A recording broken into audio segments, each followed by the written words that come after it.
Kawan kami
تسمعني رباه تدري خلجاتي ومناجاتي تعلم يا الله لا ما في دنياهم حاجاتي تركت العنين ما أنت تريد أريد لو ترضى عني جود مني ما لذاك مزيد تسمعني رباه تدري خلجاتي ومناجاتي تعلم يا الله لا ما في دنياهم حاجاتي تركت العبيد ما أنت تريد أريد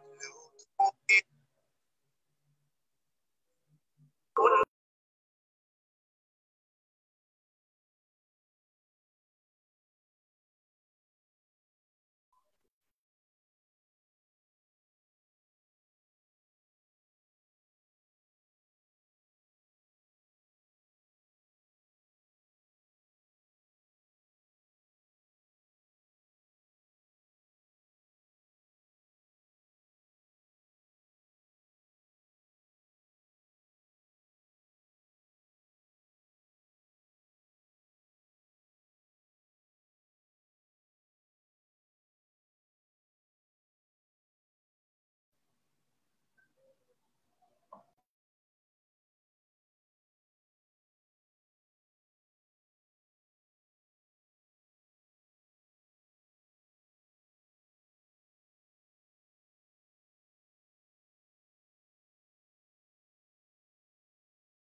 مولاي صل وسلم دائما أبدا على حبيبك خير الخلق كلهم يا نبي سلام عليك يا رسول سلام عليك يا حبيب سلام عليك صلوات الله عليك صل على النبي وتبسم ده النبي تبسم وتبسم ده النبي تبسم اللهم صل عليه قلبي المتيم كلما صلى عليك وسلم ذاق السعادة مغرما يا سيدي يا محمد صلوا عليه شافع الأمة بذكر الرسول تشحن.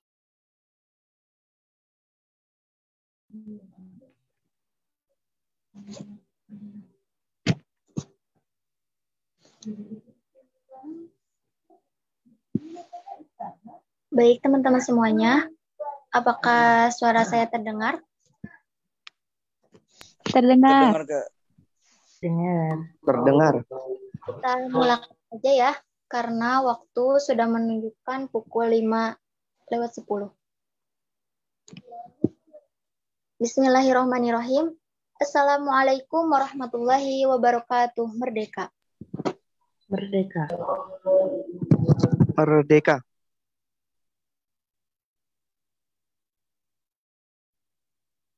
Al-Muhammad wa aluh wa al-mad'ulahu al-biladu warjalu. Asyhadu an la ilaha illallah wa asyhadu anna Muhammadar Rasulullah. Rabbi syrah li sadri wa yassir li amri wahlul 'uqdatam min lisani yafqahu qawli. Amma ba'd. Yang amat berhormat Syekh Al-Zaitun, Grand Chancellor Ustadz Dr. HCMSU Abdussalam Rasyidi Panji Gumilang, Magister Pertanian, beserta Umi dan keluarga. Yang terhormat Presiden Organisasi Mahasiswa Institut Agama Islam Az-Zaitun Indonesia, Muhammad Isa Asyirafuddin, beserta jajaran, juga kepada para panitia Kurma yang telah menyelenggarakan serta menyusun acara ini dengan baik.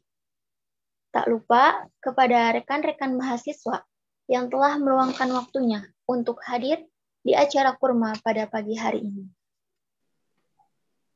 Hadirin rahimakumullah, pertama-tama marilah kita panjatkan puji serta syukur kepada Allah Subhanahu wa Ta'ala, karena atas nikmat dan karunia-Nya, alhamdulillah, kita semua bisa berkumpul dalam keadaan sehat walafiat. Tak lupa, sholawat serta salam semoga Allah curahkan kepada junjungan kita, yakni Habibana wa Nabiyana wa Maulana Kanjeng Nabi Muhammad Sallallahu Alaihi Wasallam. Allahumma sholli wa sallim alaihi. Hadirin rahimakumullah, pada kesempatan kali ini, saya, Aulia Farijah Hasanah, diberikan amanah untuk menjadi moderator atau yang akan membantu acara kurma pada hari ini. Tepatnya pada hari Sabtu, tanggal 19 Ramadan 1442 Hijriah, bertepatan dengan 1 Mei 2021 Masehi. Dalam acara kurma Kultum Ramadan Mahasiswa dengan judul Mengenal Cara Rasulullah Shallallahu Alaihi Wasallam Berpuasa. Adapun susunan acara pada pagi hari ini, yaitu yang pertama pembukaan, yang kedua pembacaan ayat suci Al-Quran, yang ketiga penyampaian materi dan diskusi, yang keempat penutup. Hadirin rahimakumullah, agar acara ini mendapat keberkahan dan ridho dari Allah Subhanahu wa Ta'ala, Rasulullah berpuasa. Mari kita mulakan acara ini dengan berbasmalah. Bismillahirrahmanirrahim. Atur acara selanjutnya, yaitu pembacaan ayat suci Al-Quran yang akan dibacakan oleh Saudari Nur Ajizah.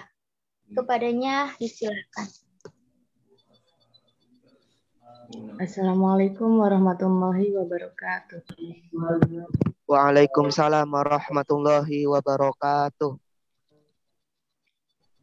A'udzu billahi minasy syaithanir rajim.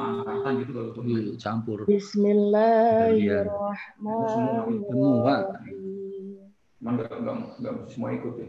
Syahrul Ramadan alladzi unzila fihil Qur'anu hudal linnas. Oh iya, di mana sih? Ada di sini apa di mana? Iya. Hudal linnasi wa bayyinatin minal huda wal furqan. Fama syahida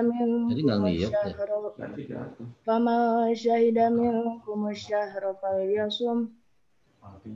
Wa man kana maridan aw ala safarin fa iddatun min ayyamin ukhra.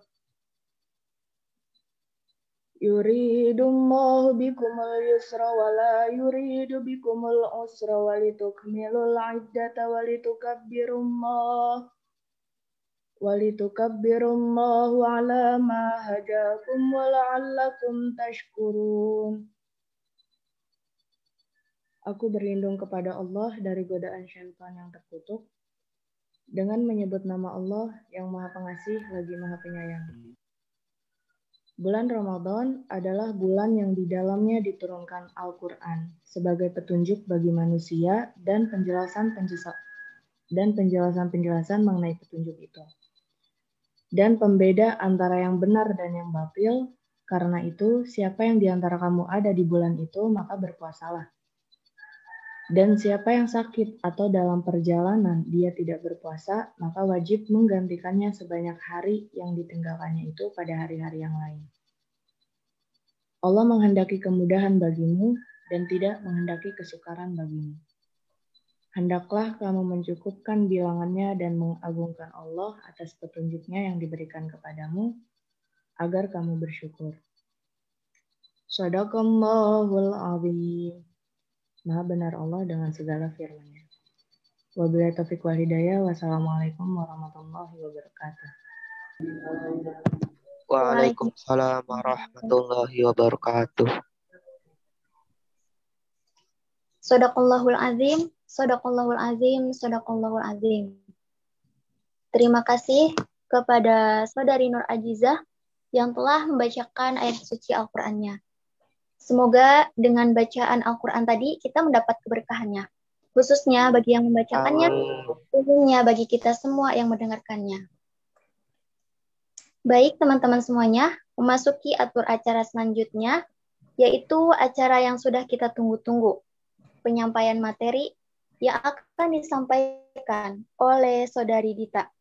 Kepadanya disilahkan. Oke, baik. Bismillahirrahmanirrahim. Assalamualaikum warahmatullahi wabarakatuh. Waalaikumsalam warahmatullahi wabarakatuh. Oke, sebelumnya saya ucapkan terima kasih kepada moderator yang telah mempersilahkan saya untuk menyampaikan materi. Sebenarnya di sini teknisnya kita sharing-sharing aja ya. Saya menyampaikan apa yang saya pahami. Ketika didapati kesalahan atau kekeliruan, mohon dikoreksi. Karena di sini kita sama-sama masih belajar ya teman-teman. Oke, bismillahirrahmanirrahim. Ramadan kali ini kan hari ke-16 dan sesi kurma ini sesi ke-15. Kebetulan saya yang diamanahkan sebagai pematerinya. Di sini saya akan menyampaikan materi yang berjudul Cara Berpuasa ala Rasulullah. Kenapa saya mengambil judul ini? Sebenarnya kalau seandainya kita lihat atau kita teliti lebih secara singkat, judulnya ini kan kayak kurang menarik begitu ya. Maksudnya kayak ya udah umum lah, paling cara Rasulullah berpuasa ya makan 3 butir kurma atau mendahulukan berbuka dan mengakhiri sahur. Sebenarnya kalau dilihat dari konteksnya secara pendek itu biasa aja, tapi di sini saya hanya ingin menekankan lagi, saya mengingatkan karena namanya sunnah itu kan dikerjakan mendapat pahala, tidak dikerjakan tidak mendapat pahala. Tapi sayang banget kalau seandainya kita melewatkan sunnah ini karena kita berada di bulan Ramadan yang ya maaf, yang mic-nya masih menyala, bisa tolong di-mute. Oke, lanjut. Terima kasih ya teman-teman. Pengertian puasa secara umum itu adalah yang pertama menahan hawa nafsu, baik berupa lapar, perbuatan, syahwat dari terbit fajar sampai dengan terbenamnya matahari. Nah, kira-kira sunnah-sunnah berpuasa ala Rasulullah itu apa aja sih? Yang dari beberapa sumber yang saya ketahui, saya hanya merangkumnya ada 6. Yang pertama, yaitu niat puasa Ramadan di malam hari. Karena Rasulullah pernah berkata, jika kita berpuasa tetapi malamnya tidak ada niat, itu hitungannya kita tidak berpuasa. Terus jadi gimana dong kalau seandainya kita dari kemarin-kemarin nggak berpuasa, nggak mengucapkan kalimat niat untuk niat berpuasa? Kalau dari pribadi saya sendiri, apabila ini salah, menurut saya niat itu tuh bukan hanya di mulut, bukan hanya diucapkan, tetapi juga dari hati. Mulut itu hanya sebagai aplikasinya. Jadi niat awal kita tuh dari hati, kemudian diaplikasikan ke mulut. Kalau seandainya kita lupa tidak mengucapkan kalimat niat puasa, ya menurut saya tidak apa-apa, tapi alangkah lebih baiknya jika kita diucapkan lewat mulut. Terus kemudian yang kedua, cara berpuasa Rasulullah adalah memberi makanan bagi orang yang berpuasa. Ini seperti kita membagikan takjil atau berupa iftar kepada teman-teman atau kepada lingkungan kita atau tetangga kita di sekitar. Dalam hadis riwayat Bukhari dan Muslim, pahala yang diberikan kepada orang-orang yang memberi bukaan atau memberi takjil kepada orang berpuasa itu sama seperti pahalanya orang yang berpuasa, tidak dikurangkan sedikit pun. Jadi benar-benar ya sunnah Rasulullah itu tuh menguntungkan banget buat kita. Terus kemudian yang ketiga, itu adalah menyegerakan berbuka. Kenapa menyegerakan berbuka itu menjadi sunnah Rasulullah? Karena ternyata perlu kita tahu, menyegerakan berbuka itu akan menimbulkan atau membuat diri kita tuh menjadi sehat dan kembali bugar. Karena setelah seharian berpuasa, kita kehilangan ion banyak tubuh, maksudnya kayak kekurangan cairan, karena sejatinya 80% tubuh manusia itu terdiri dari air. Sedangkan berpuasa itu kita kekurangan air kan. Jadi untuk mengembalikan kesehatan tubuh kita atau kebugaran tubuh kita itu disegerakan untuk berbuka. Nah, dalam hadis muttafaqun alaih, kaum muslimin akan selalu dalam kebaikan selama mereka menyegerakan berbuka. Jadi nggak rugi banget dong kita cepat-cepat berbuka puasa. Bahkan menurut Syekh Abdullah Al-Fauzan, segera berbuka itu kita diwajibkan segera berbuka. Contohnya seperti kita melakukan 3 hal yang menyibukkan diri kita. Menurut Syekh Abdullah Al-Fauzan itu yang pertama kita sibuk membaca Al-Quran, yang kedua sibuk berdoa, kemudian yang ketiga sibuk berzikir. Itu adalah kesibukan kita menurut Syekh Abdullah Al-Fauzan itu menjelang berbuka. Terus Syekh Abdullah Al-Fauzan juga pernah berkata, jika kita menjelang berbuka, alangkah baiknya kita tidak sedang berada di luar rumah.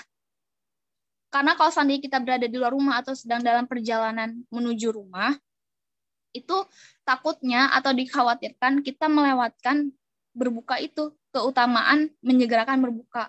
Karena pasti kan namanya sedang di jalan, kita ya maunya nyampe terus kan ke rumah, maksudnya mau nyampe dulu ke rumah baru berbuka. Jadi alangkah baiknya ketika mau menjelang azan maghrib atau menjelang berbuka, itu lebih baik ya di rumah saja gitu, menjalankan berbuka. Setidaknya makan 3 kurma atau seteguk air. Terus kemudian menurut hadis riwayat Tirmizi, berbuka dengan kurma dan air itu ada keuntungannya. Karena menurut Rasulullah, kurma itu mengandung keberkahan dan air itu menyucikan. Dan perlu diketahui juga kenapa Rasulullah menyunahkan kita berbuka dengan kurma atau air, karena perlu kita ketahui kurma itu mengandung mampu meningkatkan stamina dan energi kita. Sedangkan air itu sebagai penangkal racun dalam tubuh kita. Tuh. Terus habis itu kemudian yang keempat adalah mengakhiri waktu sahur. Maksudnya mengakhiri waktu sahur ini jangan, misalkan kita bangun jam 3 atau jam 4, kita sahurnya 4:30 atau sahurnya pas azan. Nggak begitu maksudnya tuh, mungkin gini, akhir waktu sahur itu adalah ketika kita makan sampai dengan waktu imsak. Nah, waktu imsak, jarak waktu imsak ke salat subuh itu menurut Rasulullah setara dengan 50 khatam surat atau 10 menit setelah waktu imsak. Terus kemudian yang kelima, berbuat kebaikan. Nah, maksudnya berbuat kebaikan ini, sayang banget kalau seandainya waktu puasa kita hanya dihabiskan untuk berleha-leha, santai, tiduran, terus abis itu sekedar nonton film atau main HP, itu sayang banget. Karena namanya bulan Ramadan ini, perlu kita ketahuin, menurut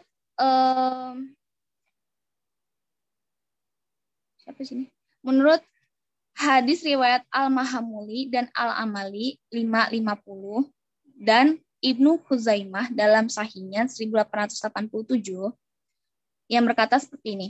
Wahai sekalian manusia, telah datang pada kalian bulan yang mulia. Di bulan tersebut terdapat malam yang lebih baik dari 1000 bulan. Puasanya dijadikan sebagai suatu kewajiban, salat malamnya adalah suatu amalan sunnah. Siapa yang melakukan kebaikan pada bulan tersebut seperti melakukan kewajiban di waktu yang lainnya.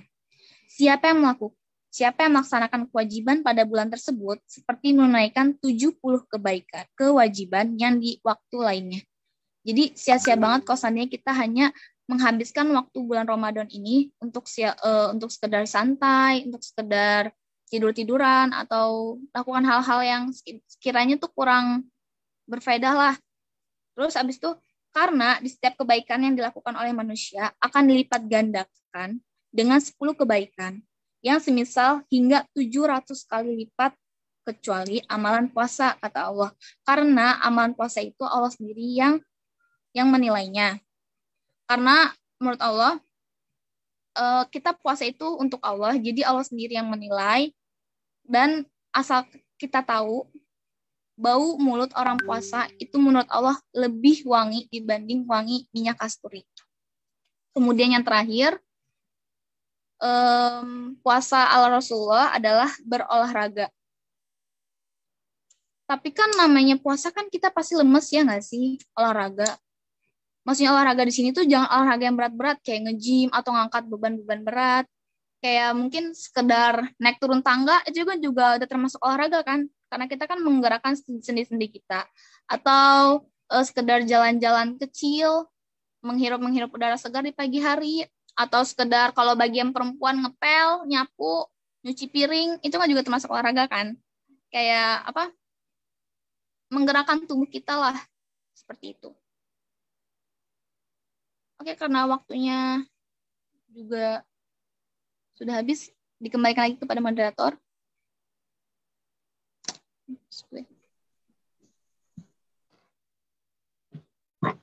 Iya, baik.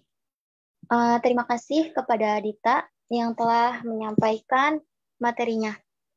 Semoga materi yang telah disampaikan bisa bermanfaat bagi kita semua. Sebelum kita ke sesi selanjutnya, saya akan menyimpulkan terlebih dahulu materi yang sudah disampaikan oleh Dita, di mana materi pada hari ini yaitu bertema berjudul mengenal cara Rasulullah SAW berpuasa, di mana cara Rasulullah sunnah ala Rasulullah SAW itu ada 6. Yang pertama, niat berpuasa di malam hari. Yang kedua, memberi makanan bagi orang yang berpuasa. Yang ketiga, menyegarakan berbuka. Yang keempat, mengakhiri sahur. Yang kelima, berbuat kebaikan. Dan yang keenam, berolahraga. Nah, itu saja mungkin poin-poin penting dari materi kita pada hari ini. Kita lanjutkan kepada sesi selanjutnya, yaitu sesi diskusi. Silakan buat teman-teman yang mau bertanya bisa menuliskan di kolom chat atau komentar, atau bisa disampaikan secara langsung. Assalamualaikum. Mau nanya nih Mbak Dita. Saya Mas Hadi MD2. Ya, silakan Pak. Tadi kan sudah dijelaskan kaitan puasa. Di antara puasa yang sudah dilaksanakan oleh Rasul itu menyegerakan buka dan mengakhirkan sahur. Nah, ini bagaimana hukumnya nih? Di negara Somalia yang mayoritasnya Islam, dia dalam kondisi kelaparan. Menghadapi puasa ini, dia itu ada masyarakatnya itu yang nggak pernah buka dan nggak pernah sahur. Bagaimana tuh hukumnya? Terima kasih. Alhamdulillah, terima kasih ya Pak atas pertanyaannya. Ini kan maksudnya menyegerakan dan mengakhiri sahur, itu termasuk dalam jenis golongan sunnah. Yang secara etimologinya sunnah itu apabila dikerjakan mendapat pahala dan apabila tidak dikerjakan tidak mengapa. Jadi itu menurut pemahaman saya sendiri apabila ada kesalahan atau kekeliruan mohon dikoreksi juga sama yang lainnya. Menurut saya tidak mengapa sih Pak kalau seandainya mereka tidak mengakhiri sahur atau tidak menyegerakan berbuka. Tapi alangkah lebih baiknya jika disegerakan untuk berbuka dan mengakhiri sahur. Jadi ini tidak termasuk hukum wajib ya. Wajib banget nih harus mendahulukan berbuka, wajib banget nih harus mengakhiri sahur. Gitu sih. Iya, dia tuh nggak ada makanan gitu tuh. Nggak pernah berbuka dan nggak pernah sahur. Kalau nggak ada makanan gimana tuh berarti? Kalau logikanya manusia tidak makan dan tidak minum. Iya, di sono tuh seperti itu. Gimana tuh? Apa nilai puasanya gitu kan? Sementara yang namanya puasa itu kan harus ada buka dan harus ada sahur. Nah, di sono itu pernah dalam saya yang lihat satu tayangan tuh seperti itu. Ya sampai dia meninggal gitu. Nah, menurut hukum puasanya itu seperti apa?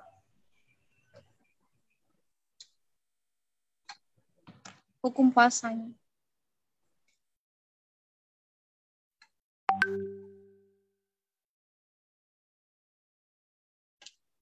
Itulah. Juga kan, kalau kayak gitu.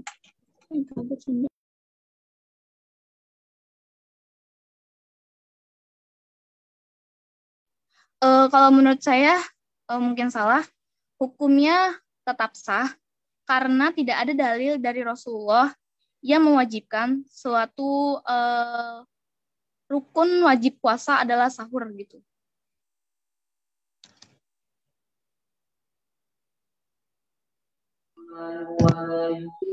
Jadi Pak, meski sahur sangat dianjurkan oleh Rasulullah, namun tidak ada dalil yang menyebutkan bahwa sahur adalah syarat sah puasa. Sehingga meski seseorang melakukan makan sahur, maka puasanya tetap sah di hadapan Allah. Itu mungkin ada kritikan atau masukan atau tambahan dari yang lainnya.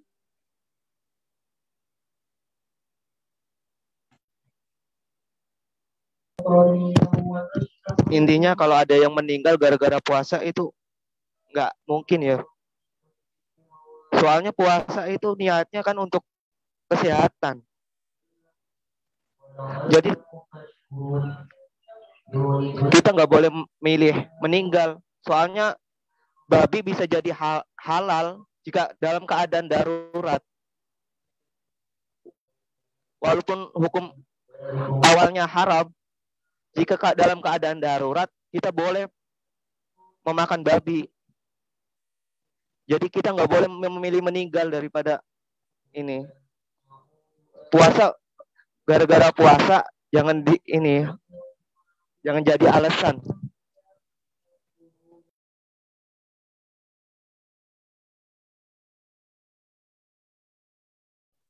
Izin menambahkan, Kak. Iya, disilakan. Ya, jadi kalau menurut saya pribadi, hukumnya tetap sah dan wajib. Selagi dia Islam dan dia mumayyiz, mengerti dan mampu membedakan mana yang hak dan yang batil, itu wajib. Dan dikerjakan dalam waktu yang diperbolehkan dalam puasa. Kan banyak ya puasa-puasa, bukan hanya puasa Ramadan. Iya, terima kasih. Baik, ada lagi yang mau menambahkan?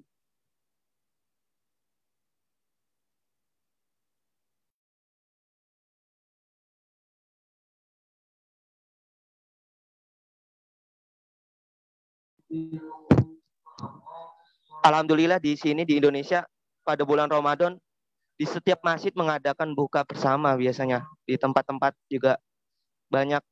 Jadi kita walaupun kita kekurangan makanan, insya Allah semuanya terpenuhi kebutuhan kita di bulan Ramadan.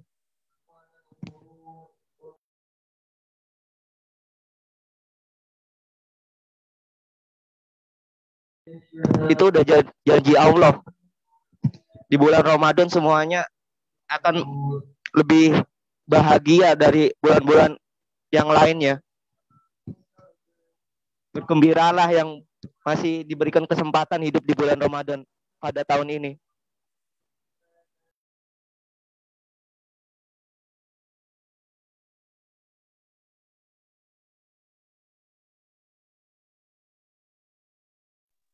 Oke, jadi kesimpulannya dari semua pendapat dan masukan dari teman-teman semua adalah hukum bagi orang yang tidak sahur itu sah-sah saja karena tidak ada dalil yang menyebutkan bahwasannya sahur adalah syarat syah wajib puasa. Terus kemudian juga tadi dari salah satu teman kita ada menyebutkan ada beberapa suatu hal yang diharamkan menjadi halal apabila kita dalam keadaan mendesak. Itu benar sekali. Tidak mungkin dong di Somalia, di sebuah negara, tidak ada yang namanya hewan. Pasti ada. Dan tidak mungkin juga tidak ada air. Di zaman Rasulullah juga kan minum air danau atau minum air sungai kan tidak mengapa ya. Jadi sebenarnya masih bisa sih memungkinkan untuk sahur sebenarnya. Asal mereka masih ada kemauan, itu pasti ada jalan. Kalau seandainya cuma sekedar kan di sini kan maksudnya gini, daripada saya menghalalkan yang haram lebih baik saya tidak makan, itu adalah salah satu ciri-ciri orang yang penuh alasan. Salah satu ciri orang-orang pecundang itu adalah mereka akan terus menemukan masalah dan alasan-alasan. Kalau seandainya kita tipe pemenang, tipe pejuang, itu tidak ada namanya alasan. Nah, kalau ada kemauan, pasti ada jalan. Kalau seandainya nggak ada kemauan, yang kita temuin hanya alasan. Gitu aja sih. Gitu Pak Mas Hadi, gimana?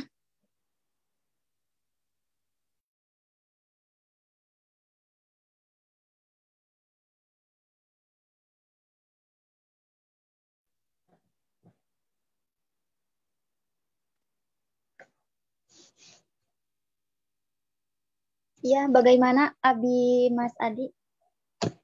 Ya, oke. Ya, kita lanjut ke pertanyaan selanjutnya, yaitu dari Kakak Bakin Al-Karim. Alhamdulillah, kita sudah memasuki hari ke-19 di bulan Ramadan ini. Mohon nasihat dari pemateri, bagaimana cara kita agar lebih memanfaatkan waktu yang sangat singkat ini untuk bisa lebih mengoptimalkan lagi untuk kegiatan yang lebih produktif agar kita tidak menyesal pada akhirnya. Silakan buat Tita menjawab pertanyaannya.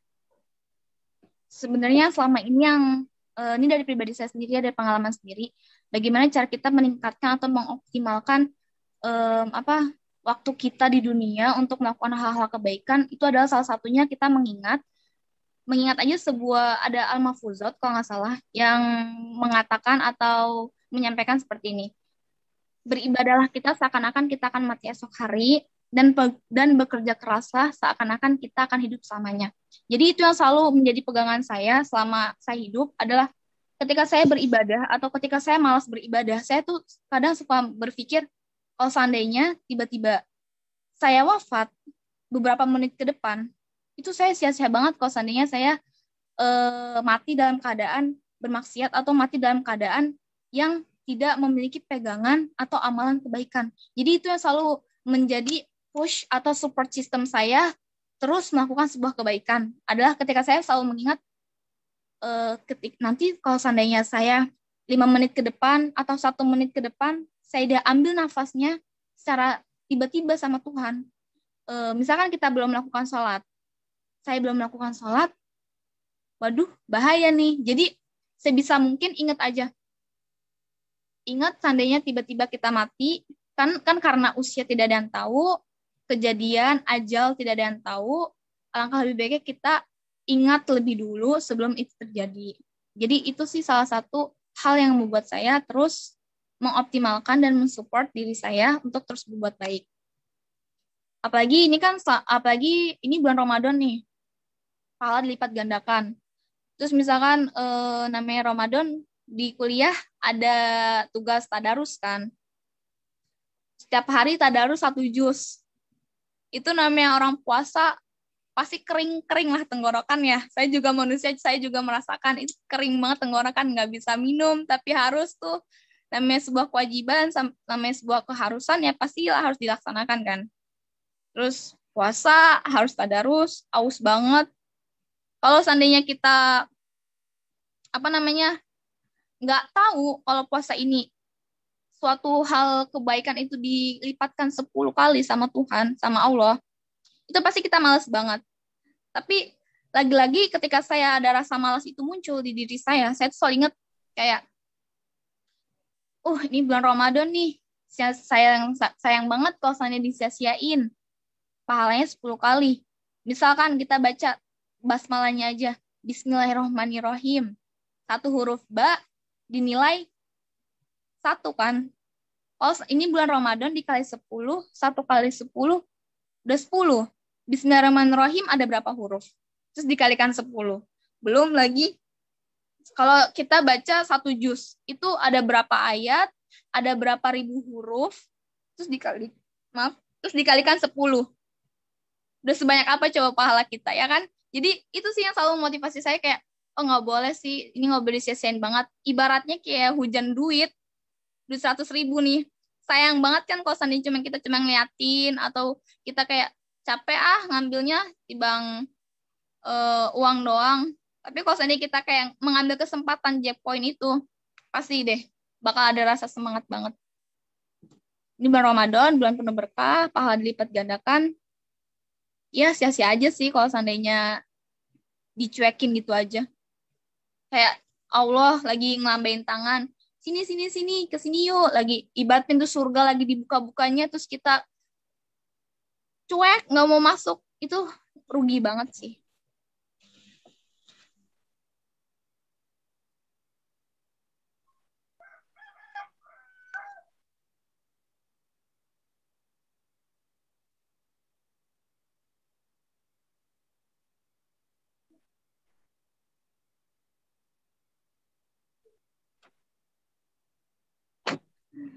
Oke.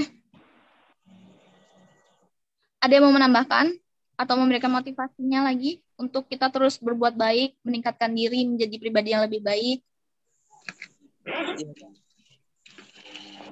Terima kasih.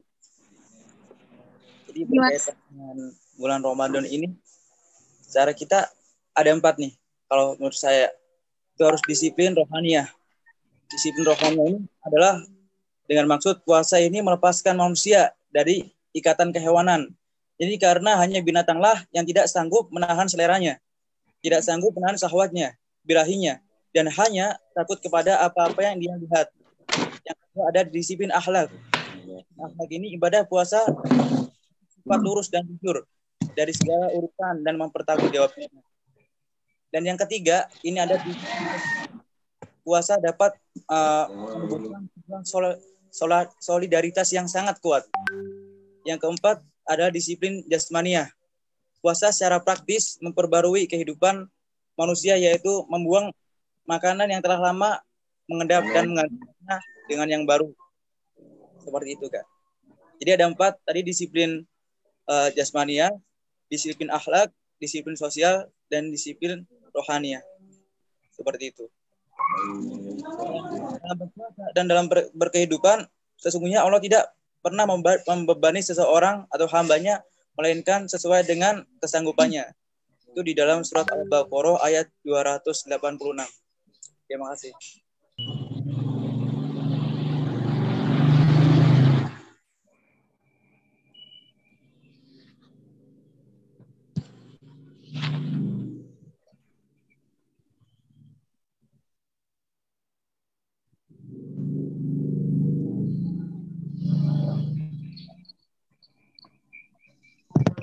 Al-Baqarah ayat 286. La yukallifullahu nafsan illa us'aha, laha ma kasabat wa 'alaiha maktasabat. Rabbana la tu'akhidna in nasina aw akhtana. Rabbana wa la tahmil 'alaina isran kama hamaltahu 'ala alladziina min qablina. Rabbana wa la tuhammilna ma la taqata lana bih wa'fu 'anna waghfir lana warhamna anta maulana fangsurna 'alal qaumil kafirin. Allah tidak membebani seseorang melainkan sesuai dengan kesanggupannya. Dia mendapat pahala dari kebajikan yang dikerjakannya, dan dia mendapat siksa dari kejahatan dibuatnya. Mereka berdoa, ya Tuhan kami, janganlah Engkau hukum kami jika kami lupa atau kami melakukan kesalahan. Ya Tuhan kami, janganlah Engkau bebani kami dengan beban yang berat sebagaimana Engkau bebankan kepada orang-orang sebelum kami. Ya Tuhan kami, janganlah Engkau pikulkan kepada kami apa yang tidak sanggup kami memikulnya. Maafkanlah kami, ampunilah kami, dan rahmatilah kami. Engkaulah pelindung kami, maka tolonglah kami menghadapi orang-orang kafir. Nah, cukup jelas.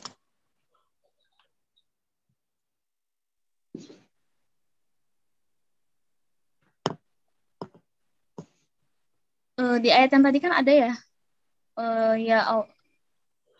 dan kerjakanlah kamu berpuasa, dan bagi orang-orang yang melakukan puasa akan mendapatkan kebaikan, kebajikan.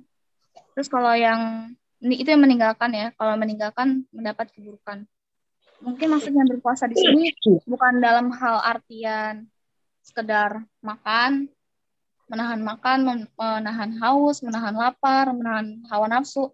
Hawa nafsu itu ada banyak jenisnya ya. Kayak misalnya contoh, sebelum bulan puasa, kita nih rajin banget main game. Nguruung diri di kamar, main HP 24 jam. Misalkan kuliah, kita online, ketemu HP. Selesai kuliah, kita ngegame, ketemu HP. Ngobrol sama temen, ketemu HP, lewatnya HP. Karena kan saat ini juga lagi ada COVID-19 kan. Jadi segala-galanya itu lewat HP. Terus misalkan bulan puasa ini kita melakukan sebuah kebaikan. Contoh, kita berpuasa nggak megang HP. Kita keluar. Terus kalau misalnya nggak pegang HP mau ngapain? Ya keluar gitu bercengkerama dengan orang, atau kita ngajak main adik-adik, atau ajak main teman-teman di sekitaran rumah. Selain menumbuhkan silaturahmi, selain menumbuhkan harmonitas antara keluarga, antara saudara, itu juga kan sehat juga buat kita. Pertama, mata kita juga jadi lebih fresh karena nggak terus-terusan natap layar, ya kan? Terus juga jiwa sosial kita makin tumbuh, rasa sayang kita semakin sama saudara semakin ada, semakin timbul, semakin membesar. Itu menjadikan kita mendapatkan kebaikan. Sedangkan ketika kita terus berada di kamar, menatap layar HP, yang kita dapat hanya keburukan buat diri kita sendiri. Kalau seandainya kita melakukan keburukan buat diri kita sendiri, kita termasuk golongan orang-orang yang zalim. Sedangkan Allah tidak menyukai orang-orang yang zalim. Kalau seandainya kita udah zalim sama diri sendiri, apa iya kita nggak bakal memungkinkan akan menzalimi orang lain juga? Sedangkan kita aja segampang itu untuk menzalimi diri sendiri.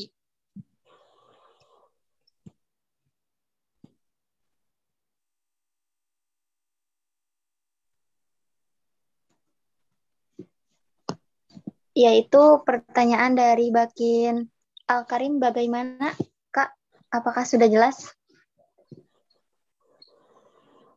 Untuk pertanyaan bagaimana cara memanfaatkan waktu yang lebih produktif lagi?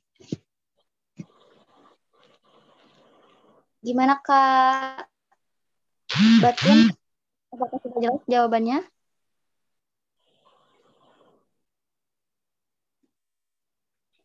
Alhamdulillah, jelas. Terima kasih pemateri dan semua. Dita, ini ada pertanyaan lagi, masih dari Kak Bakin. Pertanyaan yang kedua, jelaskan mengapa manusia lebih suka dengan HP, tapi tidak resah kalau jauh dari kitab sucinya. Gini aja, kita mainnya logika aja nih. Yang namanya HP, alat elektronik, itu menjanjikan atau menyajikan ke kita tuh layar-layar atau layanan-layanan yang dirasakan sendiri ya. Kayak misal sosial media, terus abis itu kita klik pencarian, misalkan cuman sekedar klik daerah, misalkan saya di Priuk, teman-teman semua ada yang di daerah Bekasi atau di Bogor, tinggal klik maps, ketemu. Terus misalkan kita penasaran sama orang, tinggal buka sosial medianya, klik namanya, ketemu orangnya. Terus kalau seandainya Al-Quran itu kan ada dua kan, yang tersirat dan tersurat. Dan kebanyakan Al-Quran itu bahasanya bahasa tersirat. Dan nggak semua orang mengerti bahasa dari Al-Quran dan makna dari Al-Quran. Maka dari itu, kemungkinan secara logikanya, manusia kan lebih suka yang namanya simple-simple. Kita nih makhluk sosial, lebih suka yang simple. Terus kenapa lebih suka sama HP dibanding Al-Quran? Ya karena logikanya aja, HP itu bukan menjanjikan sih. Lebih praktis, lebih simple dibanding Al-Quran. Padahal sebenarnya, hukum dari Al-Quran atau kandungan dari Al-Quran itu lebih banyak. Bahkan HP itu, siapa tahu pembuat HP itu juga terinspirasi dari Al-Quran. Tapi karena manusia, apa ya? Saya bingung. Ada yang bisa bantu? Saya susah merangkai kata-kata.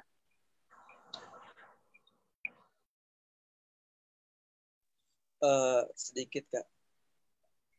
Jadi mengapa HP ini lebih dibutuhkan daripada Al-Quran atau enggak? Kenapa kita lebih tertarik dengan HP daripada Al-Quran? Karena ya emang sekarang zamannya. Karena ini udah emang zamannya. Kalau di pada zaman Rasulullah itu tidak ada HP. Dan bujuk rayunya kaum kafir Quraisy apa? Pernah bahkan Utbah ibn Rabi'ah itu ahli retorika diutus oleh kaum kafir Quraisy untuk membujuk rayu Nabi dengan menawarkan 3 harta tahta wanita. namun semua itu ditolak sama Nabi. Karena pada zaman Nabi, karena emang belum ada HP gitu. Dan kalau sekarang zamannya modern, udah ada HP, nah seperti itulah bujuk rayunya. Dan HP ini kan ada tingkatan negatif dan positif. Itu tergantung juga kita yang menjalankannya, kita yang mengoperasionalkannya seperti apa. Jadi nggak selalu bentuk HP itu negatif. Jadi ada positifnya juga. Contohnya, kalau misalnya kita dulu, pada zaman dulu belum ada HP, belum ada Telegram, belum ada apa-apa, kita kalau mau nyari orang harus teriak-teriak. Sekarang coba tinggal telepon, Anda udah. Tinggal chat, udah ada. Jadi seperti itu. Terima kasih. Sebenarnya jawabannya simpel, Kak. Kalau di Quran, kalau di HP ada Quran, tapi di Quran nggak ada HP. Betul banget. Dari Azimut Takim. Simpel ya.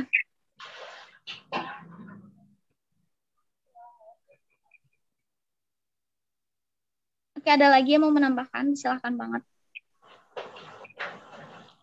Saya boleh, Kak? Silahkan. Ya. Jadi kenapa sih orang-orang zaman sekarang itu tidak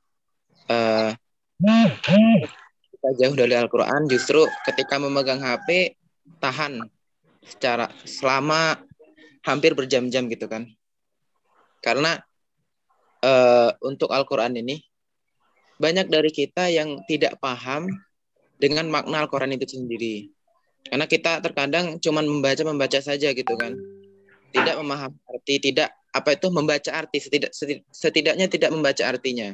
Karena kenapa? Karena seandainya dia membaca artinya, membaca maknanya, memahami dari makna Al-Quran itu sendiri, maka tentu bacaan Al-Quran itu akan membekas pada hatinya. Seperti yang dikatakan dalam Quran surat Al-Anfal ayat kedua. Innamal mu'minuna alladzina idza dzukirallah wajilat qulubuhum.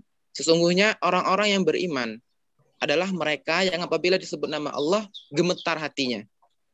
Jadi ketika kita membaca, hanya sekedar membaca, kemudian tidak mengamalkan Al-Quran itu dalam kehidupan kita, maka pada ketika itu ayat-ayat Al-Quran itu tidak membekas pada diri kita. Mungkin seperti itu. Karena hakikatnya Al-Quran itu adalah hudal linnas, atau petunjuk atau pedoman bagi manusia. Jadi kalau kita tidak mengamalkan, kemudian kita tidak membaca artinya, mungkin bacaan Al-Quran itu tidak membekas pada hati kita. Mungkin seperti itu.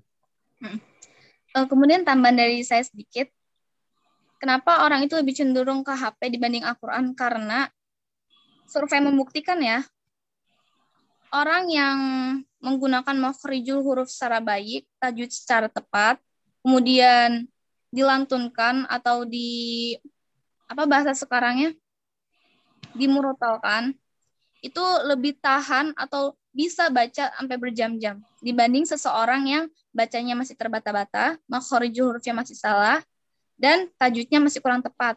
Kenapa bisa seperti itu? Karena kita sendiri yang merasakan perbedaan ketika mendengarkan bacaan Al-Quran yang sesuai dengan tajwidnya, sesuai dengan hukumnya, sesuai dengan hurufnya, makhrijul hurufnya tepat, dibanding mendengar bacaan orang yang terbata-bata. Atau mendengar bacaan orang yang ketika bacaan hurufnya, makhrijul huruf, tempat keluar hurufnya masih salah, tajwidnya masih kurang tepat, itu pasti beda banget. Jadi salah satu cara supaya kita bisa baca Al-Quran sampai berjam-jam, atau bisa satu hari itu sampai 1 juz, bahkan 5 juz. Setiap selesai 1 kali sholat, baca 1 juz. Selesai sholat zuhur, baca 1 juz. Selesai sholat asar, baca 1 juz. Maghrib selesai, baca 1 juz. Isya selesai, baca 1 juz adalah kita memperbaiki bacaan kita. Kita tepatkan lagi keluar huruf dari mulut kita. Bacaan-bacaannya panjang-pendeknya diperbaiki lagi, itu pasti kita akan ada kecenderungan untuk terus rindu membaca Al-Quran. Karena kita sendiri yang merasakan, kita mendengar suara kita merasa kayak, oh enak ya baca Al-Quran. Karena nggak capek, sebenarnya itu nggak capek baca Al-Quran. Kenapa orang merasa capek? Karena dia masih membaca secara terbata-bata. Itu udah dibuktikan sih secara survei gitu.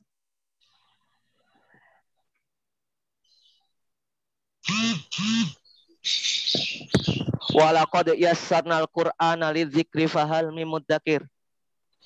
Sungguh tidak ada kesulitan untuk belajar Al-Quran kecuali orang yang mau mengambil pelajaran dari Al-Quran. Sesungguhnya Al-Quran itu sangat mudah sekali. Tidak ada kesulitan sama sekali. Tetapi kita menganggapnya itu sulit. Mengapa ya?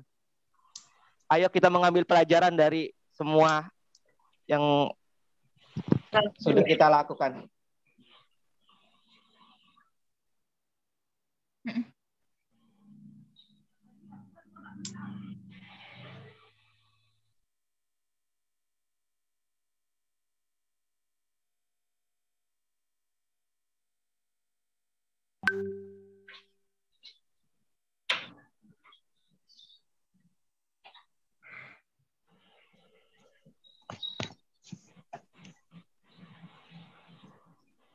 Oke, sekarang saya tanya lagi ya sama teman-teman semua yang ada di meeting kali ini. Jadi gimana puasa ala Rasulullahnya?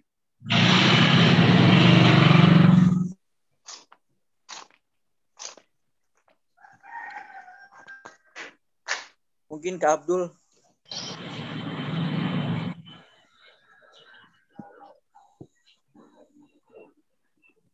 Boleh Kak Abdul?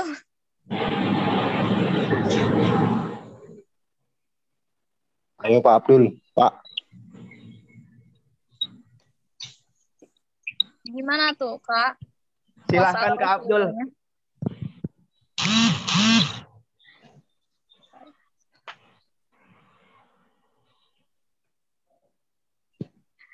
Gimana Kak? Cukup waktunya udah mau jam 6. Ambil kesimpulan. Oke, silakan. Libur, nggak apa-apa dilanjut. Tugas masih banyak. Ya.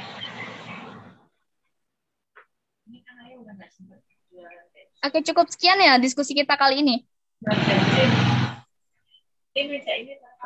Terima kasih buat teman-teman semua ya yang ada di grup ini telah melengkapi kekurangan saya, telah menambahlah materi saya kali ini. Kita benar-benar hebat. Semoga kita selalu menjadi muslim dan muslimah yang taat. Bisa punya kesempatan umur yang panjang supaya bisa terus memperbaiki diri kita, menambah wawasan kita, pengetahuan kita, dan semoga perkumpulan kita kali ini mendapat ridho dan pahala dari Allah insya Allah. Terima kasih buat teman-teman semuanya. Saya minta maaf apabila ada saya akhiri apabila ada kesalahan itu datang dari pribadi saya sendiri, dan apabila ada kebaikan itu semata-mata datangnya dari Allah. Wassalamualaikum warahmatullahi wabarakatuh. Dikembalikan lagi kepada moderator. Waalaikumsalam warahmatullahi wabarakatuh. Materi luar biasa. Ya, alhamdulillah ya teman-teman semuanya. Pada pagi hari ini kita sudah mendapatkan dan mendengarkan banyak ilmu dari penyampaian materi dan diskusi kita. Semoga apa yang kita dapatkan pada pagi hari ini bisa bermanfaat bagi kita semua. Saya selaku moderator mohon maaf atas segala kekurangan dan kesalahan. Alhamdulillah usai sudah acara kita pada hari ini. Mari kita sempurnakan dengan berhamdalah. Alhamdulillah. Sebelum kita tutup, kita foto bersama dulu ya teman-teman. Silahkan teman-teman semuanya membuka kamera masing-masing.